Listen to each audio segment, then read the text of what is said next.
Звук у Meizu лучший в этом ценовом сегменте, с чем угодно. Вот такой вот вам спойлер. Быстрое подключение, анимация для телефонов Meizu, 6,5 часов без активированного шумодава на 50% громкости, достойные микрофоны, и если их не слушать, то может показаться, что это жалкое подобие AirPods Pro. Но это не так. Белый глянцевый цвет наушников и кейса, система активного шумоподавления ANC третьего поколения с 3 установленными микрофонами способна компенсировать шум громкостью до 35 дБ. Но она, конечно же, хуже, чем у яблочных прошек. Качественное исполнение, но швы соединений у Meizu видны. Динамик диаметром 10 мм с подвижной катушкой и композитной диафрагмой, обеспечивающий бесподобный звук в данной ценовой категории. Это я сейчас не шутил, я и правда так думаю. Но при этом всего 3 комплекта сменных амбушюр, которые не всем подойдут. Чистая копия внешнего вида яблочных прошек, и это относительно хорошо. Сейчас расскажу и сравним. Cube 760, всем привет, вы на канале Польза.нет, меня зовут Саня.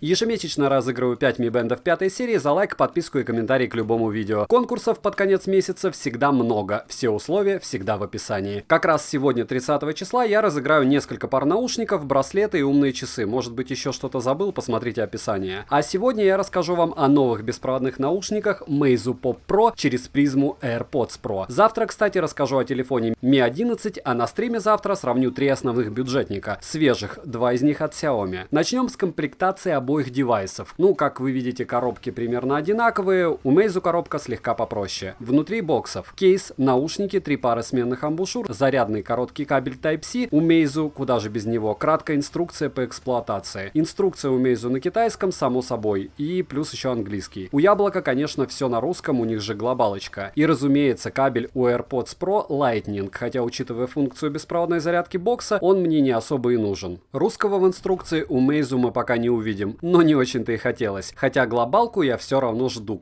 Вдруг они программу как раз довезут под эти наушники. Из инструкции в Meizu можно почерпнуть немного полезной информации о том, где на кейсе находится кнопка активации сопряжения наушников, какую часть наушников нужно поглаживать для включения, постановки на паузу или вызова голосового ассистента. У прошек допом идет еще и функция на сдавливание ножки. У Meizu все проще. Любопытная особенность к телефону фирмы Meizu: наушники не надо коннектить особым образом. Достаточно просто подержать кейс открытым около смартфона бренда Meizu, как и у AirPods Pro со смартфоном на iOS-системе, либо Android смартфоном у AirPods Pro со скачанной специальной программкой. Их море в Google Play Market. Для сопряжения с телефонами других брендов, если нет доп. Программ, у обоих девайсов необходимо нажать кнопку на кейсе и в меню Bluetooth смартфона найти в перечне устройств название Meizu Pop Pro или AirPods Pro и подключить. Обычно все подключается по кодеку AAC, во всяком случае со всеми моими девайсами. И по поводу кнопки, у Meizu Pop Pro она слегка хуже, чем у AirPods Pro. Понятно, что они ее копировали, но получилось не особо хорошо. Светодиод на кейсе Meizu имеет 3 варианта свечения. Зеленый, когда кейс заряжен более чем на 50% заряда, желтый, если кейс имеет заряд от 10 до 50%, и красный, когда кейс разряжен более чем на 90%. Притом у AirPods, как и у Meizu, есть возможность увидеть оставшийся заряд в анимации с родными телефонами. Плюс, повторяю, по AirPods есть море программ на Android, чтобы эту анимацию завести, хотя работают они все достаточно коряво. У Meizu зарядка бокса только по проводу. У прошек есть еще функция беспроводной зарядки. Кейс обоих наушников компактный, округлых форм и в кармане мешаться не будет. Пластик у AirPods, конечно же, получше. Люфт крышки у Meizu больше, чем у AirPods Pro, но также в наличии в AirPods Pro. Емкость бокса Meizu Pop Pro составляет 300 мАч.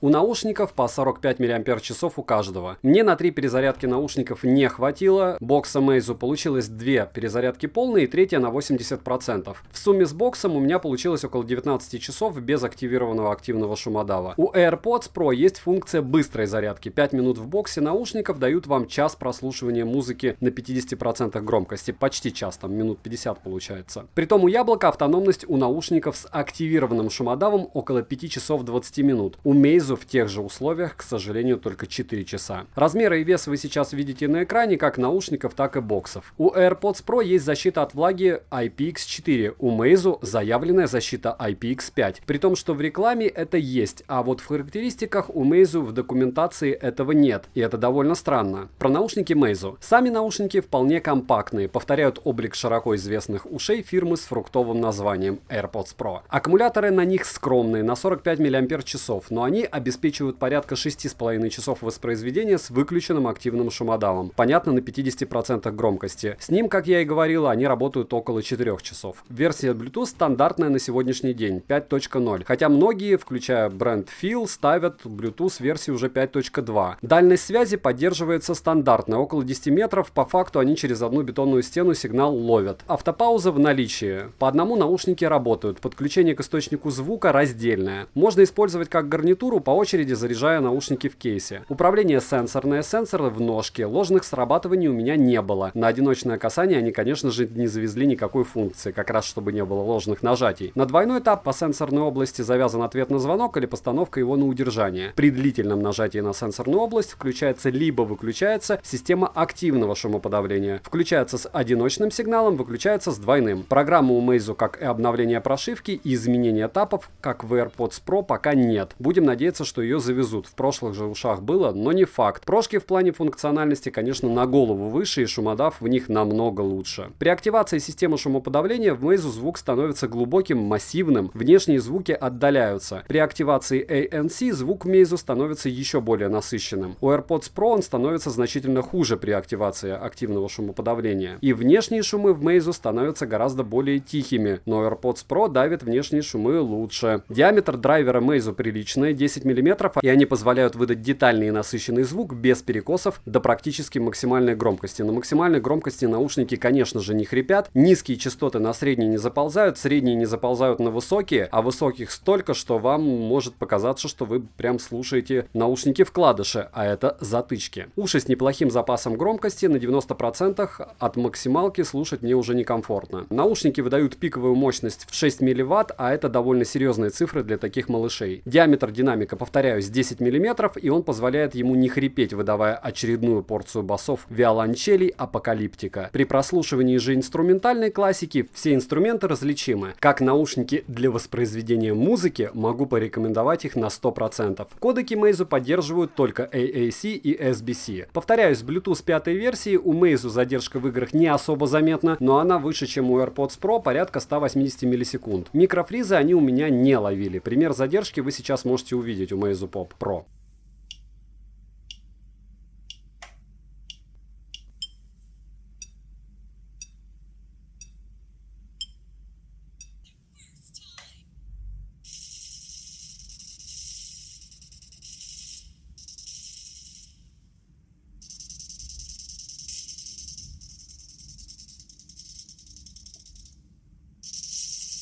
Микрофоны лучше сравнивать в лоб. Вот пример работы микрофонов. Пример работы микрофонов беспроводных наушников Meizu Pop Pro в помещении. В помещении я вижу, наушники работают более чем неплохо, и это значит синоним хорошо. Но самое главное не то, каким образом они работают, потому что в помещении нет практически никакой мебели, потолки здесь 3 метра 60 сантиметров, и открыта дверь, безумное эхо, рядом довольно громко работает компьютер, открыто окно и шумит машина, но машину слышно тихо, поэтому, наверное, вы ее вообще не слышите. А самое главное, как это будет все в сравнении с AirPods Pro, которые сейчас вы услышите также в помещении. Пример работы микрофонов беспроводных наушников AirPods Pro с теми же условиями, с теми же девайсами в помещении, в тех же самых пенатах, с потолками в 3,62, с абсолютным отсутствием мебели, практически абсолютным. У меня здесь есть стол и стул, открытым окном, довольно громким компьютером, то есть он прилично так шумит, и это довольно неплохо слышно. И открытыми дверями, плюс открытое окно. За окном уже, правда, машинка отъехала. Вот так примерно вас будет слушать собеседник по микрофонам AirPods Pro. Но они, как мы помним, являются ближе к эталонным. Опять же, когда мы используем iPhone. Я сейчас использую для тестов Huawei P40 Pro. Так что будем делать скидки на это дело. Пример работы микрофона с беспроводных наушников Meizu Pop. На улице иду по снегу к дороге, по направлению к дороге. Ветра практически нет.